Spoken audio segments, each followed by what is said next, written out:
नमस्कार, मी Devansh agro chemical प्रतिनिधी विक्रांत देसले आज आलो आहे उतराणे येथे साहेबांकडे. आपलं नाव दादा? भूषण साहेबराव पगार.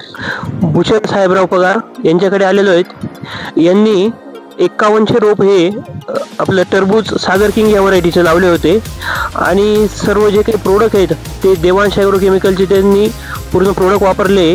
आमचे कंपनी प्रतिनिधी महेंद्र आयरे साहेब हे त्यांच्याकडे व्हिजिटला जात होते आणि त्यानुसार हा प्लॉट इथं तयार झालेला आहे.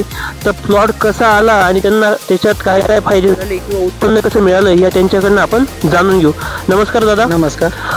बेसल डोससाठी तुम्ही काय वापरलं होतं? सॉइल विटा प्रोटेक्ट डी. ओके, बेसल डोसला तुम्ही सॉइल विटा वापरलं होतं, एक्सप्रो डी वापरलं होतं. एक्सप्रो डी वापरलं. व्हरायटी कुठली ही? सागर किंग. सागर किंग व्हरायटी. ओके. आणि त्याच्यानंतर जे तुम्ही ड्रीप ॲप्लिकेशन केले, फवारणी केले, याच्यामध्ये तुम्ही देवांश ॲग्रोचे कुठले कुठले प्रोडक्ट वापरले होते? डी घेतलं, डी कार्ब घेतलं. डी कार्ब.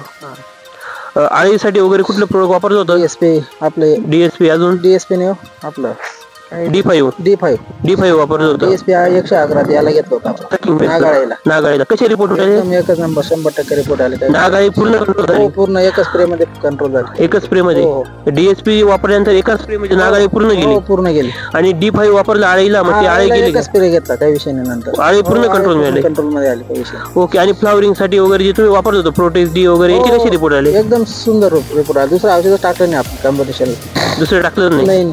त्याच्याने हो. आणि प्रत्येकाला कामात, काही विषय. साईजलाही काम केलं त्याने? साईजला भरपूर काम केलं. साईज कशी मिळाली तर? साईज आपल्याला मिळाली ना 6-7 किलो पर्यंत. 6-7 किलो. आणि ह्या 5100 रोपांमध्ये तुम्हाला किती उत्पन्न मिळालं? आपल्याला मिळालं ना 30 टन उत्पन्न निघालं. 30 टन. आणि अजून माल मागे. हा मागे 2 नंबर माल. 2 नंबर माल. हा किती येईल तरी साधारण तुमच्या? 5 टनच्या पुढे यायला पाहिजे, काही विषय. म्हणजे तुम्हाला 5100 झाडांमध्ये जवळपास 35 टन. 35 टन उत्पन्न. 35 टन उत्पन्न. चांगलं उत्पादन आलं. समाधानी आहेत तुम्ही? हो, भरपूर समाधान. तुम्ही जे देवांश ॲग्रोचे प्रोडक्ट वापरले यावर्षी पूर्ण शेड्यूल तुम्ही ते वापरत होते, याच्याने तुम्हाला जे तुम्हाला उत्पन्न मिळालं तुम्हाला वाटतं का याच्यात काहीतरी वाटा होता? भरपूर समाधानी आहेत तुम्ही? समाधानी, काही विषय नाही. आता जे उरलेलं याला तुम्ही काय सोडलं होतं कलर वगैरे येण्यासाठी? सल्फर डी सोडलं का अजून बाकी? बाकी आहे ना, सोडायचंय. याच्याने कलर वगैरे चांगला येईल, फुगवण पण चांगले होईल.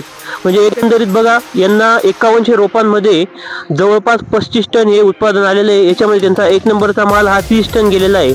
आणि एक अंदाजे इथं बघितलं तुम्ही या प्लॉट मध्ये 5-1 टन जवळपास माल हा उरलेला आहे. तर त्यांचं म्हणणं असं आहे की याच्यामध्ये जवळपास 5 टन टरबूज हे अजून शिल्लक निघेल बुवा. अभिनंदन दादा तुमचं. अतिशय विक्रमी उत्पादन तुम्ही घेतलं. इथून पुढे तुम्ही असंच उत्पादन घ्यावं हीच ईश्वर चरणी प्रार्थना. आणि तुमच्या सोबतीला आम्ही देवांश ॲग्रो केमिकल नेहमी पाठीशी राहू. तुम्ही इतर शेतकऱ्यांना काय सांगणार? अवश्य वापरायला पाहिजे देवांश ॲग्रो शिवाय दुसरं वापरू नये. बरं ठीक आहे, दुसरंही तुम्ही वापरा, पण त्याच्यातले देवांश ॲग्रोचे प्रोडक्ट एकदा अवश्य वापरून बघा. त्याच्यामुळे आपण सांगतोय, काही विषय नाही.